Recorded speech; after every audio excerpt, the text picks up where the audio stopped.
ఆంధ్రప్రదేశ్ రాష్ట్ర ముఖ్యమంత్రి నారా చంద్రబాబు నాయుడు సారు ఇయాల శ్వేతపత్రం రిలీజ్ చేసిండుల్లా. మరి ఆ శ్వేతపత్రంలా ఏమేం ముచ్చట్లు సార్ మాట్లాడిండు, జనాల కోసం ఏమేం చేస్తాడట, మరి జనాలకు ఏం అన్యాయం చేసిందట పోయిన ప్రభుత్వం అనే ముచ్చట్ల గురించి ఒకసారి చూసొద్దాం పాండ్రి. అందరికీ నమస్కారాలు.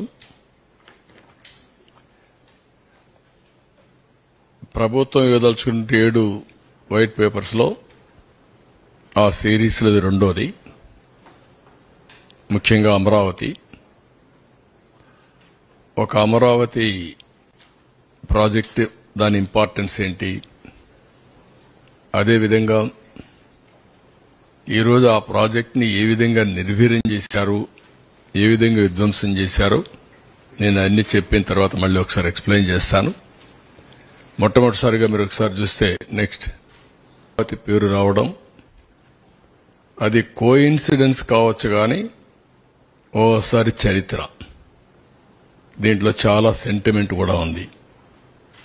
రాష్ట్రం విభజన జరుగుతుందని ఎవరు ఊహించలేదు, మళ్లీ ఇక్కడ రాజధాని పెడతామని ఊహించలేదు, మళ్లీ శాతవాహనుల కాలం నాటి అమరావతి పేరు, నేను మొన్న కూడా చెప్పాను, నేను ఆ రాజధాని పేరు పెట్టాలనుకున్నప్పుడు రామోజీరావు గారు ఒక రీసెర్చ్ చేసి ఆయనకు ఈ రాష్ట్రం మీద ఉండే ప్రేమతో నాకు ఒక నోటు పంపించాడు. మీరు ఏ పేరంటే ఆ పేరు పెడతారేమో మీరు ఆలోచించండి, ఇది ఒక చరిత్ర సృష్టించే నగరం కాబట్టి నేను కూడా పరిశోధన చేశాను. నాకుండే వనరులతో పరిశోధన చేసిన తర్వాత ఈ నగరానికి ఈ పేరు పెడితే చాలా బాగుంటుందని ఆయన ఒక సూచన చేశాడు.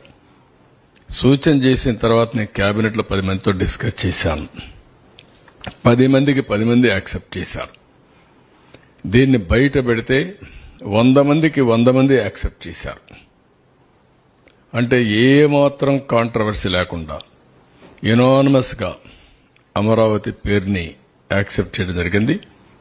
అలాంటి ఒక చరిత్రాత్మకమైనటువంటి నగరం అమరావతి. ఆ పుణ్యఫలమేమో చెప్పలేం. ఈరోజు మీరు చూస్తే నేను రాజధాని పేరు పెట్టిన తర్వాత ఫౌండేషన్ వేసేటప్పుడు మన నీరు, మన మట్టి, మన అమరావతి ఒక ఆలోచన వచ్చింది, ఒక సెంటిమెంట్లుగా కూడా. అన్ని గ్రామాల నుంచి, ప్రతి ఒక్క గ్రామంలో నుంచి ఆ గ్రామంలో ఉండే పవిత్రమైన మట్టిని, పవిత్రమైన నీళ్ళని, ఆ గ్రామాల్లో ఉండే దేవాలయాలు, పార్లమెంటు యొక్క పవిత్రమైన మట్టిని తీసుకొచ్చి, ఈ పార్లమెంటు అంటే ఈ మట్టిని మీరు ఒక ఇది ఆయన చెప్తూ, పార్లమెంటు పూర్తిగా సహకారం ఉంటుంది అమరావతికి